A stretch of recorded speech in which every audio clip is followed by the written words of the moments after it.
Fresh Morning. La Fresh Morning. Et ça se passe sur les 104.5 Urban FM. On est avec Jean-Paul. Jean-Paul, bonjour. Bonjour la fraîche. Comment tu vas ce matin? Ça va. Tu as passé un bon week-end? Oui, tranquille. Alors, on parle de quoi aujourd'hui pour l'actualité internationale? Aujourd'hui, nous allons revenir sur le 18e sommet de la CEAC, la Communauté économique des États de l'Afrique centrale, qui s'est tenu vendredi dernier ici même à Libreville et qui avait vu justement la présence d'un certain nombre de chefs d'État et de gouvernement. Cette conférence visait deux objectifs principaux. En fait, il y avait deux grands points à l'ordre du jour. Le premier concernait la transformation, si tu veux, de l'exécutif de la CEAC. Jusqu'à présent, la CEAC était dirigée par un secrétariat exécutif.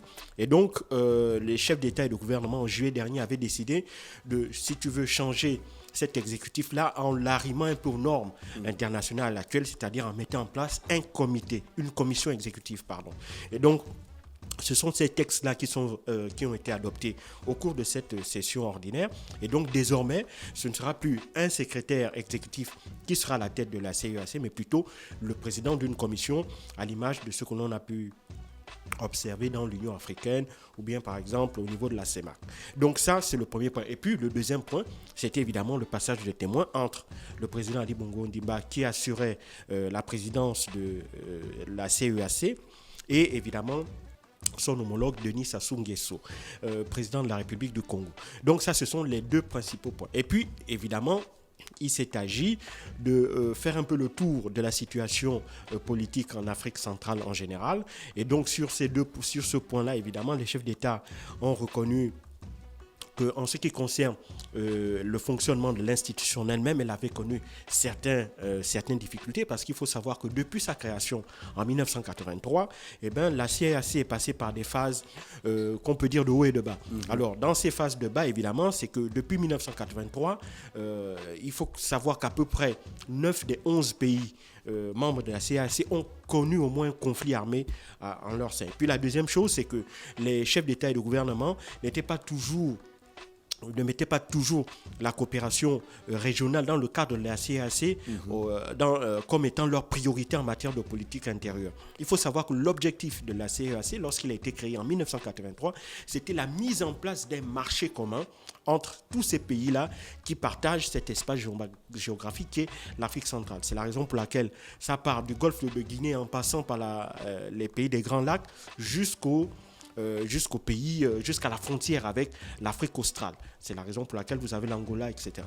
Donc ça, c'est l'objectif vraiment de la création de cette organisation. Mais malheureusement, depuis 1983, il n'y a pas véritablement l'organisation n'a pas pu répondre en fait à ces objectifs, puisque entre les différents États de la CEAC, il n'y a toujours pas de marché commun, il n'y a toujours pas de tarifs communs en matière d'échange de produits, il n'y a pas de tarifs communs en matière de douane, etc. etc.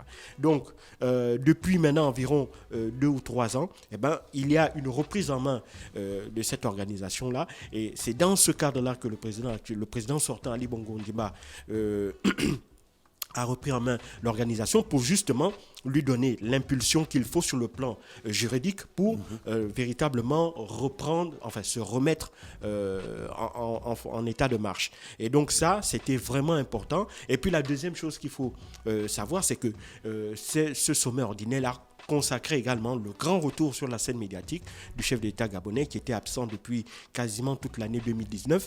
Et donc ça montrait évidemment qu'il restait bel et bien aux commandes et que le Gabon va continuer à assumer sa place lorsqu'il le faut en matière de leadership régional. Et donc pour le président gabonais et son gouvernement, c'est véritablement quelque chose d'extrêmement important. Mais ce qu'il faut malheureusement regretter, c'est que il y a également quelques absences, notamment des poids lourds régionaux. Il n'y avait par exemple pas le président camerounais, Paul Biya, parce que le Cameroun est, sur le plan économique et démographique, la deuxième puissance au sein de la CEAC. Il n'y avait pas, par exemple, la présence de Félix Tshisekedi, mais il faut savoir que tous ces chefs d'État-là, qui n'étaient pas présents eux-mêmes, se sont quand même fait représenter à un haut niveau, et ça, c'est quelque chose quand même également qu'il faut reconnaître et saluer. Néanmoins, le nouvel objectif qui a été assigné au nouveau président de la commission des chefs d'État, du conseil des chefs d'État et de gouvernement, parce que ça c'est un autre organe qui travaille aux côtés de la commission de la CEAC, qui va être mise en œuvre certainement dans les semaines ou dans les mois qui suivent, et ce sera justement l'objectif qui sera assigné au nouveau président en exercice de la CEAC, le président congolais Denis Sassou Nguesso. C'est la mise en place de cette commission, et puis de continuer les réformes qui ont déjà été entamées. Il faut déjà saluer que certains pays se sont acquittés d'à peu près 40% des arriérés de cotisations qu'ils avaient au sein de l'organisation, et ça c'est quelque chose d'extrêmement important, parce que sans argent, évidemment, toutes les politiques qui pourraient être mises en œuvre au sein de cet organisme-là ne pourraient pas véritablement être efficaces ou voir le jour sur le terrain. Donc, il y a une volonté des chefs d'État de ces pays-là de véritablement faire leur part du travail au sein de la CAC, d'abord en s'acquittant de leurs cotisations et ensuite en participant à tous les organes de prise de décision et de gestion de l'organisme. Et donc ça, c'est quelque chose d'extrêmement important. On a vu là une double volonté, une volonté d'abord de la part des chefs d'État et de gouvernement de véritablement impulser, remettre au goût du jour cette grande organisation régionale, parce qu'il faut savoir que si celle-ci véritablement se met en branle, elle pourrait très facilement rivaliser, par exemple, celle de la CEDEAO que l'on a en Afrique de l'Ouest, qui est pour le moment, si tu veux, la zone économique la plus dynamique du continent. Et donc, l'objectif des présidents et des chefs d'État et de gouvernement, c'est de véritablement insuffler un dynamisme qui soit au moins semblable à celui que l'on peut observer sur la CEDEAO, avec l'objectif à moyen et à long terme d'avoir un marché commun qui soit tout aussi dynamique, voire même plus dynamique, et qui puisse devenir, on l'espère dans un horizon à moyen ou à long terme, être la première place économique du continent. Mais ça, évidemment, cela ne peut se faire que s'il y a des organes au sein de la CAC qui fonctionnent, s'il y a des institutions qui fonctionnent, et pour cela, il faut que les chefs d'État et de gouvernement, au quotidien, impriment leur marque et, si tu veux, soutiennent ces institutions pour qu'elles puissent faire fonctionner la CAC et lui permettre d'atteindre ses objectifs. Donc, c'est véritablement les principaux points que l'on